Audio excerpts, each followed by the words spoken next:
Friday, October 28th. It's about 5:30 Sunday evening. It's actually a really nice evening. The breeze has got a little bite, but the breeze is nice right now because we had half an inch of rain over the last couple of days. Yesterday it was kind of gloomy, little sprinkles here and there, but today it's nice, beautiful Minnesota sunny fall day. So these guys are on corn fodder, corn stalks right now. They had been on grass and hay. Have been having to supplement hay, unrolling hay bales for the last 6 weeks, which about September 14th, so that's really early for me. It was early last year as well, about the same time, and we had a really short growing season. Started grazing about May 19th or 20th, something like that. And that's the latest. I've been here for 16 years. That's the latest by far I've had where I couldn't turn the animals out. It just didn't warm up, and we had a blizzard in the middle of April, like a bona fide cold blizzard that I don't remember what it was, a couple of feet, something like that, maybe not that much, but and then it was cold on top of it, which usually you get your April snowstorms, they're not so cold, but it stuck around for a little while. So anyway, everything was brown and cold for a long time, but so normally there's spots where I can turn them out middle end of April, somewhere in there. So I always say May 1st is the drop dead date where you open your fences up and everything's ready, but not this year, not at all. So I have a grass-based operation, so I'm trying to do grass fed the whole way through. Like this steer here, he's totally grass. He's not had grain up until, of course, at this point. There's going to be, these new equipment, they've got newer equipment. It was a newer combine that harvested this, and they're extremely efficient. You got to walk around quite a bit before you find actual corn. You got your husks and all that,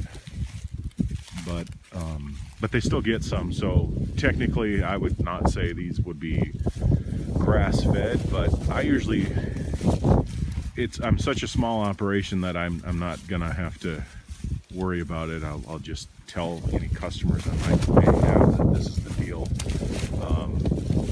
This steer here had exposure to a harvested cornfield for, whatever this might be, 30 days, 40 days, hopefully, and then let them decide. And in the future, though, so this is kind of an anomaly because I'm doing this because it's available feed, it's available bedding. They can also help jumpstart, I think, this field by, the manure, the urine, walking through it, kind of churning it up, because I plan to put it to grass next year. So that's where I'm at. So I've got 18 head down here. I'd call them about 12 cow equivalents, and I've got roughly half-acre strips set up, cells, however you want to say it, with the portable fence. I got a reel there, so I'm setting up what would be the next, I don't even want to say the next day, because it could be, whenever I got to move them, then it's set up there. Because the first half-acre setup lasted about 4 days, 5 days, something like that, but there's still some grass that I had left over that I was moving them on that daily.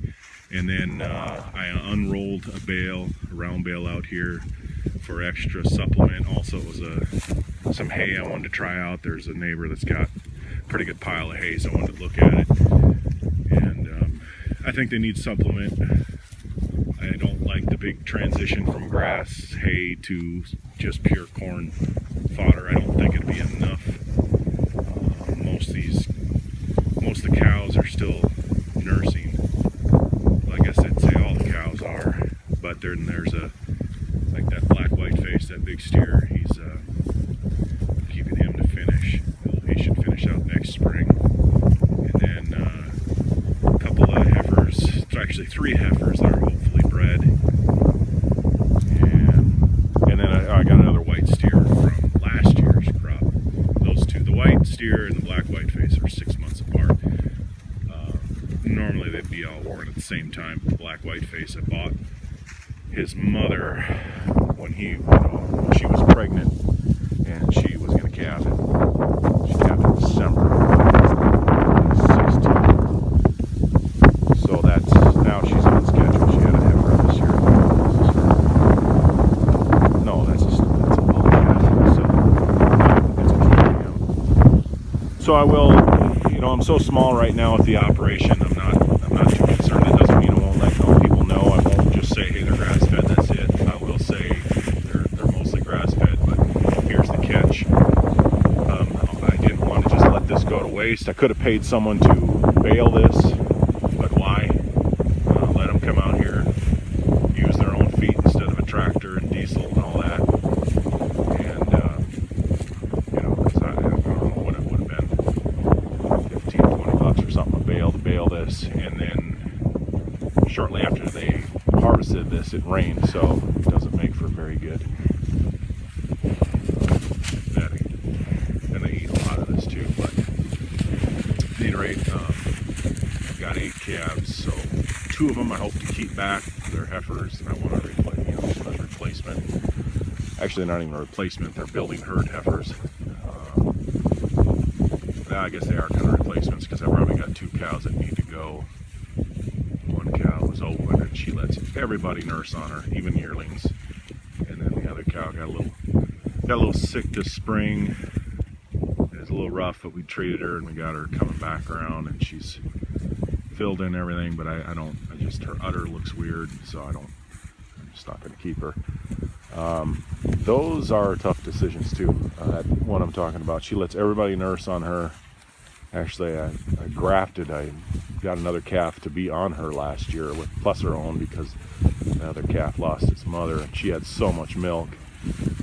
But the main thing was she came up open this year, and it might have been because I had 2 calves on her, but if I didn't have 2 calves on her, she would have had so much milk. Kind of worry about mastitis, and it's just not going to work, unfortunately, because she's such a good cow to have around. And this is my lead cow.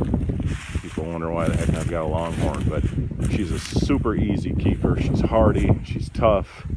She's not as hard on the other cows you might think with those horns. She's also my lead cow. I can call her and she'd I think even if they got out into the neighbor's field, knock on wood, if I called for her, she'd start coming and then they follow her. So I think a lot of people out there what I'm talking about. If you got a good lead cow, it's hard to get rid of them. Plus, she's actually producing nice calves. This year's is kind of small, but it's also an Angus cross instead of other years a Hereford cross. So I don't know if that had something to do with it. So, like I said, if I sold these calves as beef calves or as grass-fed, I'd say they're not totally grass-fed. Or if I sold the beef, I've done that before. 2 years ago when I had them turned out, I said, hey, that time I didn't do the strip grazing, so they went through this so much quicker. So I said, for about 3 weeks they were turned out on the corn fodder. So hey, they ate some corn. Of course, they understand that, and it just doesn't bother them. But that's where I'm at. I'm trying to be grass based mainly. There's a lot of reasons for me. It's just I don't want to have to deal with grain at all. I don't have to deal with silage. I don't have the equipment. I don't have the desire. And then I'm trying to find cattle like this that do phenomenal on grass. And she's not super big. That's her calf from last year, crossing from Hereford. And yeah, they're not going to be these big fat things that grow really fast, but so you lose that way. But hopefully if you can get a little premium on them, I'm not saying I do, then there's a benefit. But the other thing is I don't have the near expense of the grain and the cost of equipment and shipping and on and on. Nothing against people that do. I'm very small here, so I got a horse business. So this is, I'm not going to call this my side thing because this almost takes more focus, believe it or not, but I definitely want to grow the herd. But this is, and as long as they can be outside, not in a feed yard or something, I'm happy. But you know, feedlot isn't, I think, I guess you could say, a necessary evil up here. There's going to be, I mean, we could get dumped on snow tomorrow. You just never know. But at least they'd get, I've got shelter for them that they can come up to, but I'll try and keep them out in this as long as I can. But the strip grazing, I didn't do it 2 years ago out here, and what a difference. They treat it just like they strip graze on grass. Otherwise they'd just pick their best spots all over. I mean, they'd walk this whole 20 acres, and then they'd find every little corn like cob like that, and you have to worry a little more about that. They don't get sick from doing that, but here they're limited. And then once I kind of figure out how much they're going to eat a day, I know exactly how long they're going to be out here, barring some weather. You know, if we get a lot of rain, I might have to adjust. But so tomorrow morning I'll probably unroll a bale, give them a little supplement. It'll be a rat bale, baleage. They're going to like that, but they sure like this.